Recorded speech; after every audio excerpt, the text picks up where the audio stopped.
Hello and welcome to another update video about Polygon MATIC. Yeah, it's just playing out what we said yesterday already and the days before, that we could get a reset of this wave 2. I made a video late yesterday.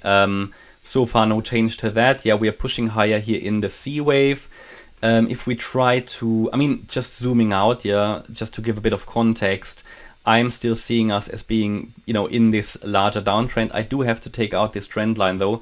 That is not relevant. We can try to see if we can the other trend line. So I'm going to take out the trend line, not relevant anymore. But I still see us as part of a larger downtrend here in 5 waves off the high in a 1, 2, 3, 4, 5 pattern into the region between 47 and 60 cents in all likelihood. Yeah, what we're doing here at the moment is probably just in this C wave down, in this third wave. So within the third wave, just the wave 1 that we did, and now we're moving up here in the WXY, and in the Y wave we've got the ABC. So this is all we're doing at the moment, just a corrective rally within a larger downtrend. I'm going to take this wave 2 out because that was just question mark, and I said that key resistance here will be the 90 cent level.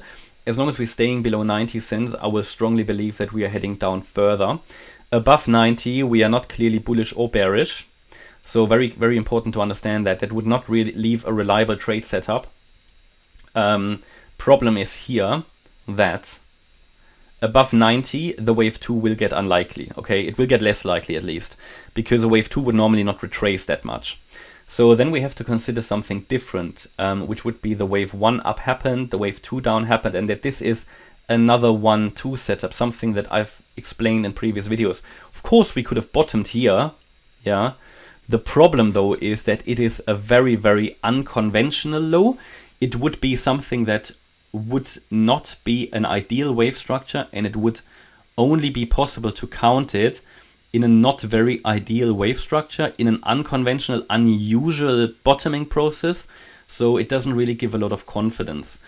I would only give it around 30% at the moment, that we have bottomed already. Yeah, 25 to 30%. It's of course possible. So it leaves you basically with 25 to 30% probability, which is not zero.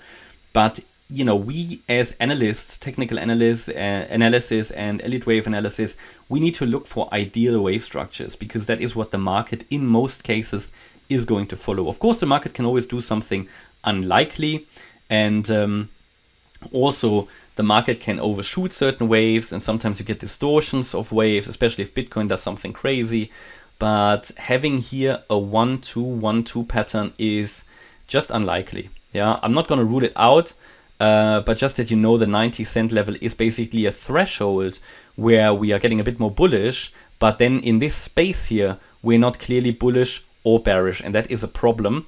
That means we have that space of uncertainty, which sometimes there is. TA doesn't always give you certainty, and also the charts sometimes are uncertain, and the market sometimes doesn't know what it's doing. So also the TA just purely reflects that.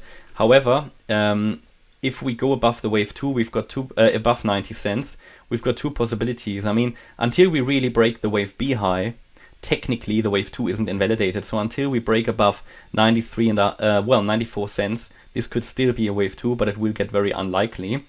Above that level, it could just be an extended B wave. Not beautiful, but it can happen. Yeah, also still part of the larger downtrend. Only really if we get above $1.15, which is this wave 2 high. Or no, actually a bit earlier. Let me think. Only if we get above $1.06, then we would get more clearly bullish. Long term. We're talking about long term here. Short term, of course, there is still an active uptrend here, very short term. It looks like we have done so far in this C wave, a wave 1, a wave 2, a wave 3 here, possibly a 4, and could still squiggle a bit higher in this last 5th wave here. So let me just try something. 1, 2. Yeah, we've reached the 1.618 extension, so we could count here a 1, 2, 3. Possibly now the 4th wave in the making, and then the 5th wave could certainly get close to the 90 cent level, because if I take the length of the wave 1, we haven't really got evidence that the wave 4 has bottomed or anything, or that the wave 4 has really happened yet. But if I just add it to the most recent low, it could take us to 89.3 cents, that 5th wave, and then we've got resistance at 90 cents. So I think it could still squiggle a bit higher here. Bear in mind, stock market opens soon, so there'll be a lot of volatility. Okay, that's my update about Polygon MATIC. I hope you liked the update. If you did, please hit the like button, leave a comment and subscribe. And if you really like the content, please check out the channel membership. Thanks a lot for watching. Bye-bye.